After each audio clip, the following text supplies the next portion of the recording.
Maurice Duchesne, qui allez-vous recevoir, Maurice, aujourd'hui? Alors je suis allé à Renaison et puis vous savez qu'à Renaison on ne produit pas que du vin et des côtes rouennaises, on assemble, et on assemble aussi du thé haute couture, très haute couture, et c'est ce que va nous expliquer Julien David, patron ou du moins créateur de FBKT. FBKT, c'est tout un programme. Nous allons, avec Maurice Duchesne, recevoir un entrepreneur de start-up. Exactement. Alors, M. Dubessé, on ne va pas parler café, on va parler thé. Alors, juste une petite information. Savez-vous que le thé, c'est la deuxième boisson la plus bue au monde après l'eau? Voilà. Et, cher Laurent, je voudrais vous dire une chose. 25 000 tasses de thé sont bues chaque seconde. Ça, c'est de l'information. Voilà, absolument. On fait de l'information sur TL7. Et en France, 6 personnes sur 10 consomment du thé. Alors, je reçois aujourd'hui Julien David, qui est venu avec son équipe, que je remercie d'ailleurs. Et il a créé, comme vous l'avez dit Nathalie, une start-up à Renaison qui s'appelle FBKT. Mais alors, Julien, FBKT, ça veut dire quoi? Bonjour à tous. Bonsoir. FBKT, c'est simplement la fabrique à thé. Voilà. La fabrique à thé. Alors, évidemment, vous voulez en savoir plus, je vois. Donc, je vous propose d'aller faire un petit tour dans votre atelier de Renaison en images. Nous sommes ici à Renaison, dans l'un des seuls ateliers d'assemblage de thé en France. La Fabrique à thé est une jeune start-up qui propose des recettes artisanales de thé et infusion, version gastronomie française haut de gamme. La Fabrique à thé, surnommée FBKT, a été créée en 2016. C'est une entreprise familiale spécialisée dans l'assemblage artisanal de thé et de tisane. Nous proposons actuellement à peu près 300 références de thé, des thés d'origine qui viennent de plusieurs pays du monde, que nous allons chercher grâce à des sommeliers et directement aux producteurs. Nous proposons également des assemblages de thé qui sont réalisés artisanalement. On conçoit les recettes ici et on fait les assemblages de plantes ici, dans notre atelier de Renaison.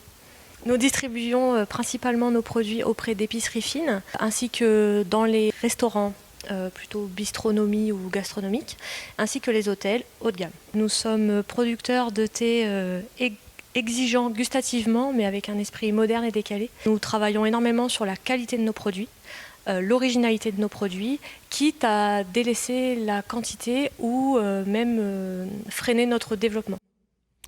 Voilà, il y a beaucoup de choses qui ont été dites.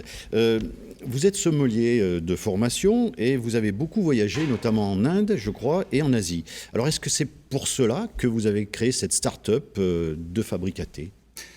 J'ai commencé à découvrir d'abord, à me faire un palais dans le milieu du vin.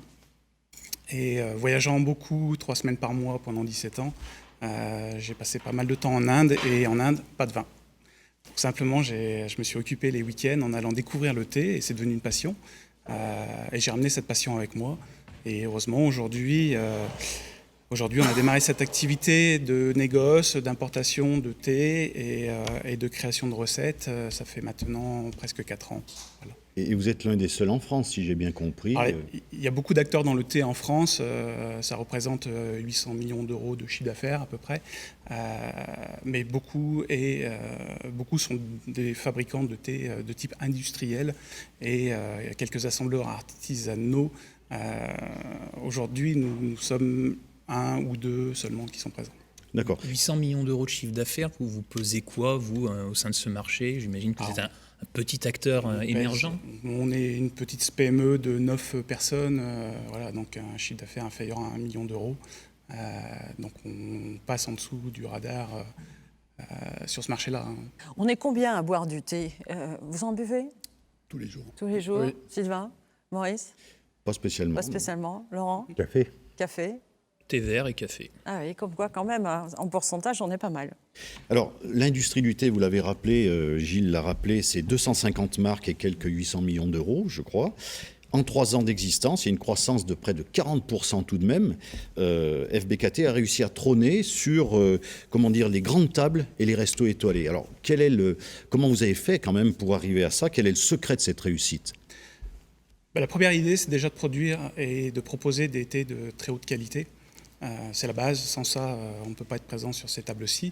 Et puis le deuxième point, c'est un petit coup de main qui a été donné par l'Institut Paul Bocuse, où je suis formateur, et ça aide à créer du réseau dans le milieu gastronomique et à ouvrir certaines portes. Bien sûr. Quand je vous disais haute couture, vous voyez bien que c'est vrai, parce que Paul Bocuse, bon, c'est pas rien. Donc c'est votre ADN en quelque sorte, ce qui fait que par exemple les thés que l'on voit ici, on ne peut pas les trouver dans les grandes surfaces, mais en revanche, si l'on va dans un restaurant étoilé ou sur les grandes tables, on a toutes les chances de pouvoir déguster vos assemblages. D'ailleurs, est-ce qu'on peut les déguster dans la Loire? Il y a des restaurants qui vous proposent? Alors, je n'ai pas tous les noms de restaurants en tête, mais oui, sur le Rouennais, notamment, on est assez bien représenté. Et puis, il y a pas mal d'épiceries fines. On distribue énormément d'épiceries fines, épiceries spécialisées, et on retrouve ça à Saint-Galmier, on retrouve ça à Roanne, à Saint-Étienne, à Saint-Just-Saint-Rambert, et j'en citerai d'autres encore. Alors vous avez quand même une spécificité parce que lorsqu'on a discuté ensemble, je vous disais, vous êtes le patron. On m'a dit non, je ne suis pas le patron d'FBKT. Je crois que vous l'avez dit tout à l'heure, dans votre équipe, vous êtes 9 et chacun d'entre vous, chaque membre de votre équipe a une spécificité. Est-ce que vous pouvez nous développer un petit peu ça? Oui, c'est un choix. C'est un choix d'avoir été chercher des collaborateurs très spécialisés. J'ai eu une première expérience d'entrepreneur assez négative et je me suis dit, si je redeviens entrepreneur un jour, je vais aller chercher des gens qui ont un savoir-faire et pas m'appuyer sur mes seules connaissances. Et donc on a créé une équipe avec un ancien chef, un chef qui a été formé par Pierre Troisgros, par Guy Martin, qui a intégré l'équipe, qui crée des recettes. On a une ingénieure alimentaire, Nancy, qui est également nutritionniste diététicienne, mon épouse Natacha, qui est pharmacienne, une spécialiste de la communication et du marketing, Charlie, que nous avons vu dans le reportage tout à l'heure, qui a fait des études à la Sorbonne. Voilà, c'est vraiment la manière de pouvoir se développer. Alors, ça sera peut-être ma dernière question, si vous le voulez bien. On le sent, vous avez des valeurs fortes. Est-ce que vous pouvez nous dire en quelques mots quelles sont ces valeurs qui sont votre ADN en fait à FBKT? Alors, on est une petite PME familiale, donc je travaille avec mon épouse. Donc on veut vraiment garder cette structure familiale, de petite taille, parce que le volume, c'est l'ennemi de la qualité dans le thé, on a bien compris. Donc on veut rester très haut de gamme. Et puis on a passé des certifications EcoCert pour travailler énormément le bio. On tend à intervenir uniquement sur des produits bio. Vous choisissez également vos producteurs, c'est pas n'importe lesquels. Enfin, Alors on essaye d'aller dans les pays producteurs pour aller les chercher. Notamment, nous avons Catherine qui part tous les 15 jours en Chine pour aller sourcer chez ces petits producteurs des thés de qualité que nous ne retrouvons pas en France chez ces gros importateurs. En fait. Bon, vous nous avez mis l'eau à la bouche.